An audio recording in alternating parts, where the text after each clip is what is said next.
Welcome back, Raider Nation and my champions. This is Eric from CSN, and we are back with another edition of Raider Rumor Mill Sunday. And yes, we have a few doozies for you, so let's get right to it. And what would a Rumor Mill segment be without yet another Derek Carr trade rumor? Oh yes. Now this one actually starts from a guy named Brad Gagnon from the Bleacher Report. And he, to be fair, he had an article titled NFL Shakeup Trades. Now this is one of several that he actually did. And he said that these would be hypothetical type trades, semi-realistic. So, he's coming from the background from that, not saying, oh, I heard this from a GM or a personnel, a player personnel that this was going to happen. And the deal he had with us is that we would send Derek Carr to Washington. We would get Matt Ioannidis, Taylor Heinicke, and a first-round pick. Now, theoretically speaking, I don't really have a problem with this deal, and I'll tell you why. If we feel that Mariota can step in and be the man in 2020 and we can groom Taylor Heinicke for the future, plus we get this inside pass rushing presence here. Now, I know he got hurt last year. He tore his bicep. He only played 3 games. But the 2 seasons before that, he had a total of 16 sacks. And we get a first-round pick? Oh, sign me up. I like Derek Carr, but, I think this would be too good to pass up. So, from a theoretical standpoint, I don't mind the article. But what I do mind are outlets such as Heavy.com and, yes, Chat Sports running with this and, basically filling in a segment with kind of a clickbaity type of thing and saying, oh, there's just a rumor from, Derek Carr is going to be traded. Bullshit. He is not. This, you just did this so you get more clicks, more views, because frankly, you don't have anything to talk about in the offseason, and that's fucking bullshit.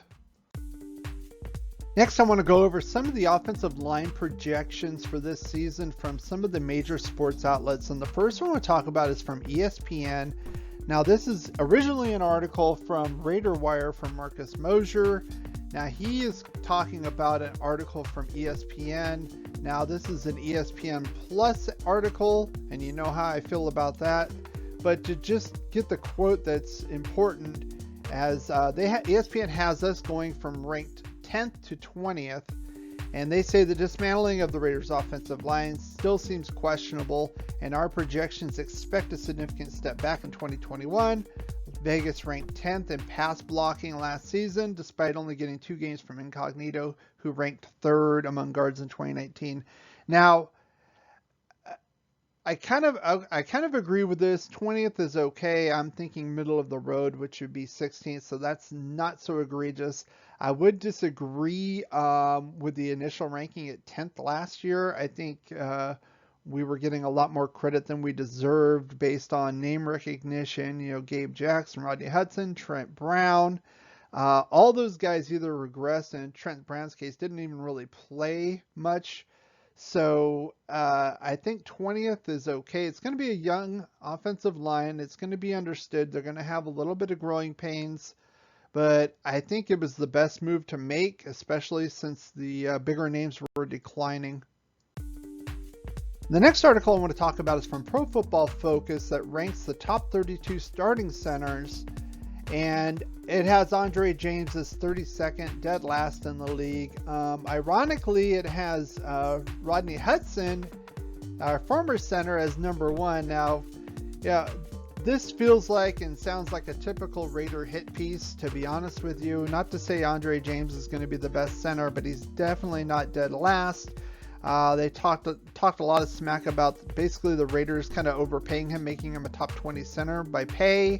And they said he only had a 1.9 pass blocking grade. Like I said, ironically enough, Rodney Hudson is now ranked number 1. I think now that he's not on the Raiders, they had him ranked 7th last year. So all of a sudden he's just going to be this great center now. He didn't decline at all. He's going to, progress instead of regress.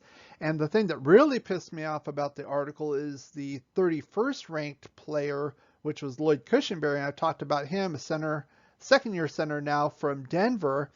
He only had a 40 overall grade from PFF, and they mentioned that, well, he'll get better because he has a great offensive line coach in Mike Munchak. It's like, What's Tom Cable, chop liver? I mean, you guys, this is the typical bullshit that you hear from certain outlets, and PFF is definitely one of them, and Chris Collinsworth.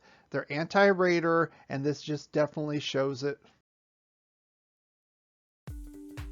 And the last article I want to talk about is from Christopher Knox from Bleacher Report. Now, if that name sounds familiar, it's probably because I mentioned him in a different article talking about most overpaid players by team last week.